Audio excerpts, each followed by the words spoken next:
सभी दोस्तों का आज के इस सेशन में स्वागत है। दोस्तों, आज के इस सेशन में I am going to discuss with you law relating to limitation. The law relating to limitation is incorporated in limitation act 1963 in India. तो बेसिकली हमें क्या करना है, लिमिटेशन एक्ट 1963 को हम यहाँ डीपली एनालिसिस करेंगे, इसके एक एक सेक्शन को ध्यान से पढ़ेंगे। लिमिटेशन एक्ट 1963 ये एक अजीबोगरीब किस्म का कानून है और बहुत इंटरेस्टिंग है, बड़ी टेक्निकल लैंग्वेज है इसके। एक्ट के एप्लीकेशन के बारे में डिटेल में बात करेंगे, लेकिन आज कुछ जनरल बातें बता रहे हैं आपको हम इस एक्ट के बारे में।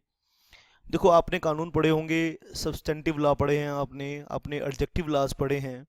कुछ लॉज ऐसे होते हैं जो राइट्स क्रिएट करते हैं, कुछ लॉज ऐसे होते हैं जो राइट्स कैसे एनफोर्स होंगे ये बताते हैं, जिन्हें हम एडजेक्टिव लॉज कहते हैं।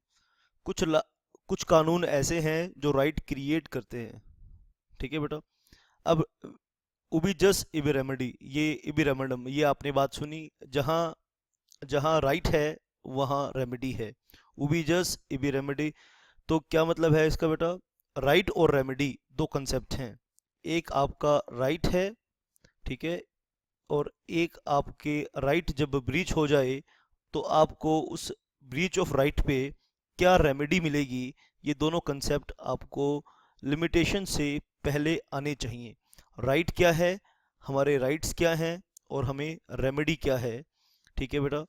तो लिमिटेशन एक्ट क्या कहता है? लिमिटेशन एक्ट का एक सिंपल सा एक फंडामेंटल चीज़ है कि लिमिटेशन एक्ट एक एक एक फ्रेज पर टिका है कि law protects the vigilant not the negligent. Law protects the vigilant not the negligent, कि लॉ उस आदमी की मदद करेगा जो अपने अधिकारों को लेकर जागरूक है। लॉ उस इंसान की मदद नहीं कर सकता जो अपने अधिकारों को लेकर सोया हुआ है। ठीक है। तो लिमिटेशन एक्ट एक्चुअली है क्या? लिमिटेशन एक्ट हमें लिमिटेशन पीरियड प्रोवाइड कराएंगे।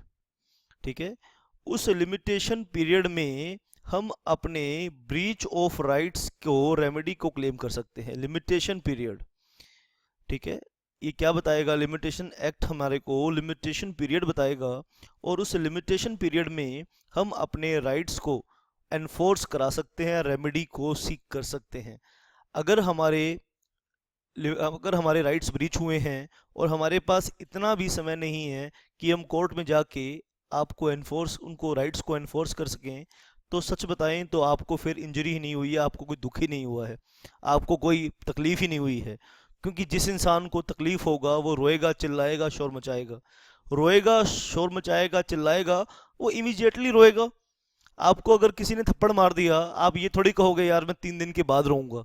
भाई थप्पड़ लगा तो अभी इमीडिएटली रोओगे ना। ठीक है। और इमीडिएटली आप रेमेडी के लिए सीक एप्लीकेशन दोगे, कहीं पर कोर्ट में, पुलिस में जाओगे, एफआईआर लिखवाओगे, कोर्ट में केस फाइल करोगे। तो ये थोड़ी होता है कि दर्द, चोट आज आपको पहुंचाई और आप बोलते हैं कि नहीं यार चलो देखेंगे, टाइम मिला तो रोएंगे, अदरवाइज नहीं रोएंगे। तो limitation act limitation period prescribe करता है, और उस लिमिटेशन पीरियड में आप अपने राइट्स को एनफोर्स कर सकते हैं। अगर लिमिटेशन पीरियड ओवर हो जाए फिर क्या होगा? Limitation bars the remedy. फिर अगले लाइन बेटा सुनिए, एक बहुत पावरफुल लाइन सुनिए, लिमिटेशन बार्स द रेमेडी। एक लाइन का मतलब मैं आपको समझाने की कोशिश करूंगा, पूरी जान लगा के आप उसे सीखने की कोशिश करना। लिमिटेशन बार्स रेमेडी, बार्स मतलब रोक लगाता है, रेमेडी, रेमेडी मतलब जब आप कोर्ट के पास जाएं अपने अधिकारों, अपना न्याय लेने के लिए, जब आप कोर्ट में जाते हैं, फरियाद करते हैं, तो उसे रेमेडी लेना कहते हैं। Limitation bars remedy but does not extinguish right. पूरी बात सुनिए, but does not extinguish, extinguish का मतलब होता है खत्म करना, डज नॉट एक्सटिंग्विश राइट। अब मैं आपको एक लिमिटेशन पीरियड का एग्जांपल देके बताऊंगा, शाबाश। डज नॉट एक्सटिंग्विश राइट, देखो इस लाइन को हम समझेंगे। ये अगर आप एमसीक्यू क्वेश्चन आपके एग्जाम में आते हैं तो ये लाइन लिमिटेशन एक्ट पर बहुत हिट क्वेश्चन है, ये लाइन पूछी जाती है, इसका मतलब पूछा जाता है मैं आपको एक रिलेशनशिप का एग्जांपल देके, पहले मैं एक रिलेशनशिप का एग्जांपल दूंगा और फिर उस रिलेशनशिप में लिमिटेशन एक्ट 1963 ने क्या पीरियड, लिमिटेशन पीरियड बताया है, उस उस एग्जाम्पल को बेस बना के मैं इस लाइन का मतलब आपको समझाऊंगा। मान लीजिए दो लोग हैं, एक है मिस्टर ए और दूसरा है mister B.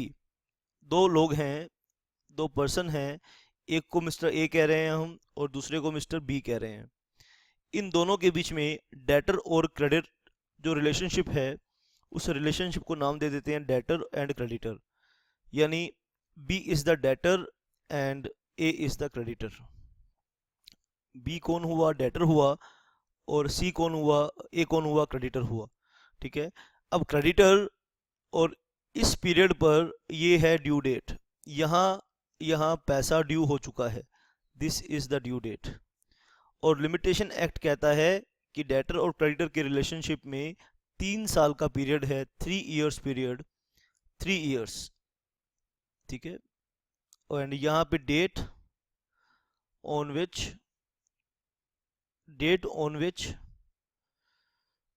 limitation period expires, date on which limitation period expires। ये यहाँ पर लिमिटेशन पीरियड खत्म हो जाता है, लिमिटेशन पीरियड एक्सपायर हो जाता है। Date on which limitation period expires. कहाँ लिमिटेशन पीरियड एक्सपायर हो जाता है? लिमिटेशन एक्सपीरियड इस पॉइंट पर खत्म हो जाता है। तो ये क्या है? Limitation period. ये जो 3 साल का, ये क्या है? Limitation period. अगर क्रेडिटर ड्यू डेट के 3 साल यानी पैसा ड्यू हो गया और 3 साल तक ये पहलवान महाराज पैसा मांगने ही नहीं जाता, तो तो क्या होगा? लिमिटेशन बार्स द रेमेडी, यानी अगर ये 3 साल के अंदर पैसा मांगने चला जाए, ठीक है, ए 3 साल के अंदर बी से पैसा मांगने चला जाए और बी पैसा ना दे, तो ए कोर्ट में केस फाइल कर सकता है।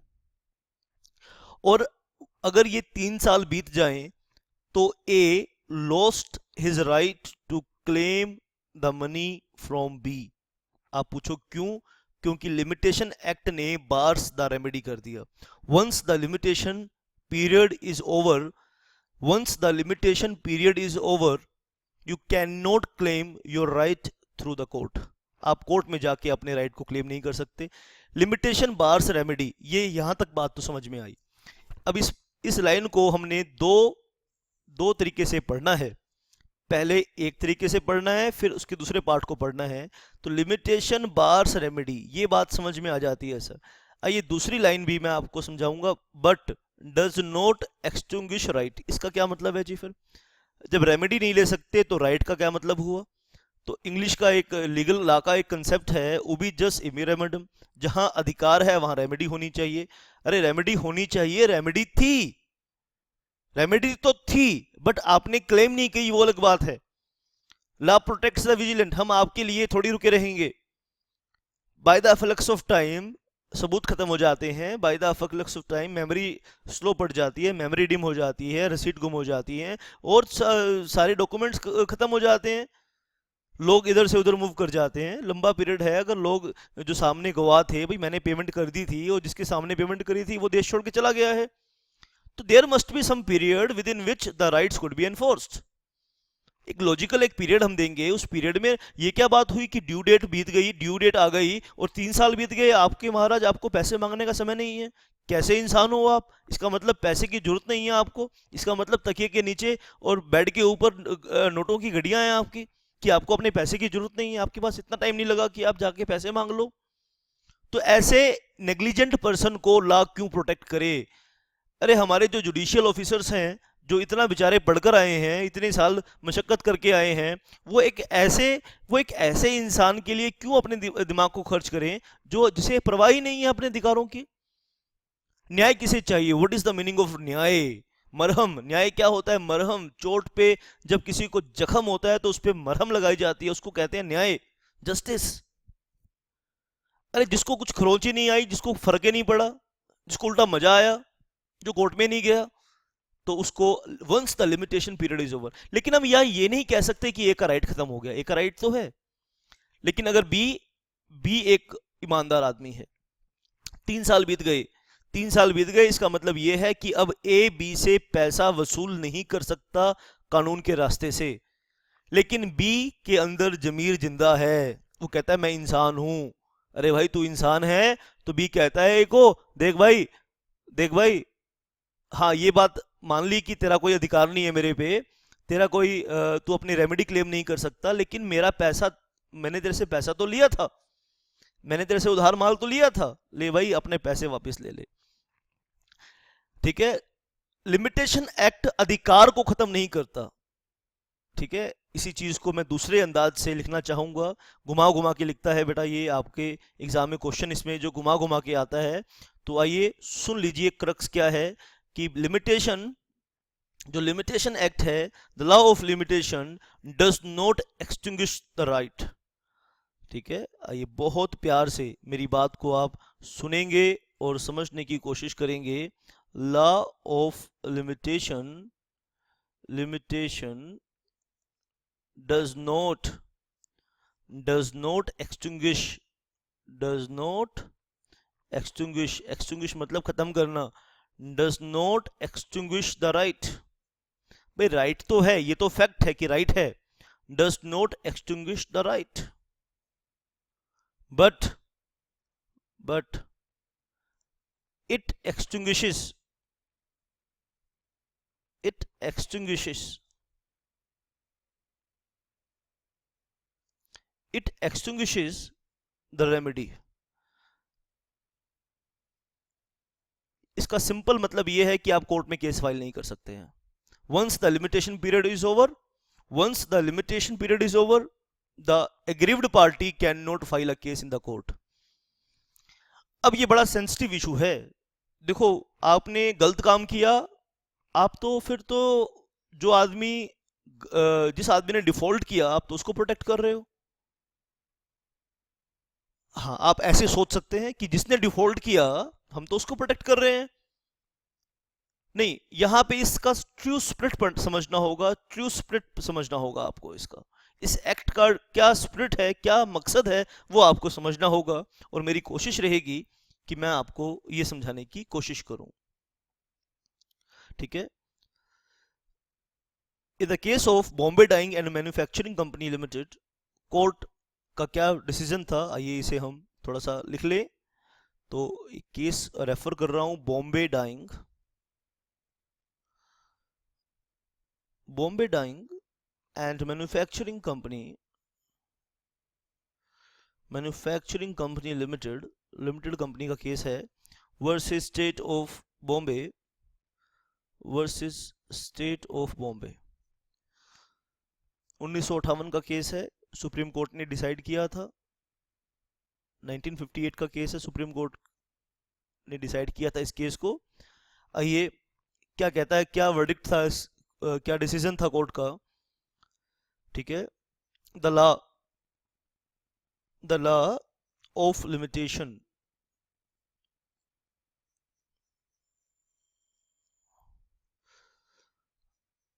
The law of limitation bars the remedy. I think अब आपको ये लैंग्वेज समझ में आ रही होगी, bars the remedy.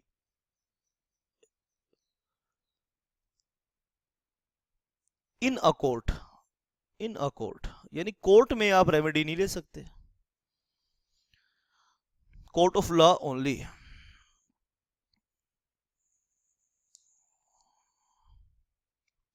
When the period of, इसका मतलब कोर्ट से बाहर ले सकते हैं। अब कोर्ट से बाहर कैसे लेंगे, ये बात समझने की है। When the period of limitation, Munna भाई को सुपारी देंगे, हाँ हो सकती है, क्यों नहीं हो सकती। ठीक है, हो सकती है भाई, मुन्ना भाई को सुपारी दे सकते हो। The law of limitation pass the remedy in a court of law only, in a court of law only. बेटा एक नंबर आ जाएगा इस पॉइंट को अगर याद रह गया तो आपको ये, in a court of law only. The law of limitation bars the remedy in a court of law only when the period of limitation, when the period of limitation has expired. Period of limitation has expired. बात को आप ध्यान से समझेंगे और सुनने की कोशिश भी करेंगे, समझने की कोशिश करेंगे। सुन तो आप रहे हैं, सुनने की कोशिश भी कुछ लोगों को करनी पड़ती है। हियरिंग और लिसनिंग में फ़र्क होता है भाई। But it does not extinguish the right, ये मैं नहीं बोल रहा, ये कोर्ट बोल रहा है, उस सुप्रीम कोर्ट बोल रहा है उस ऊपर वाले केस में। But it does not extinguish the right, it does not extinguish the right.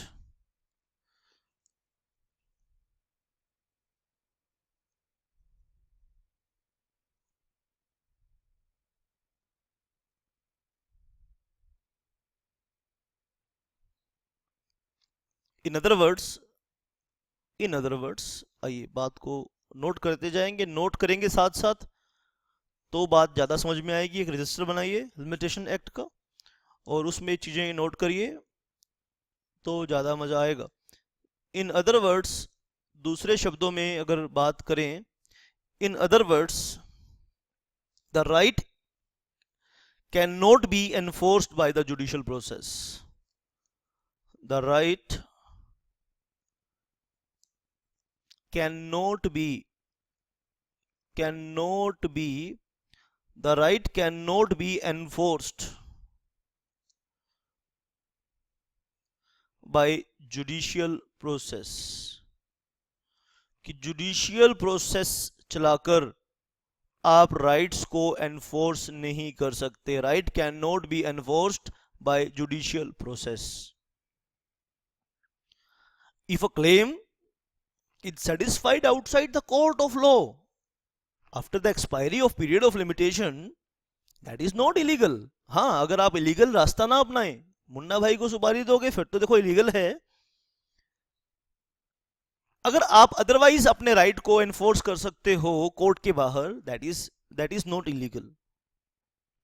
क्यों इलीगल नहीं है? Because limitation act says that I bar the remedy but I do not extinguish the right. Limitation act कहता है कि मैं right को खत्म नहीं करता। ठीक है बेटा, मैं राइट को खत्म नहीं करता, मैं तो रेमेडी को खत्म करता हूं।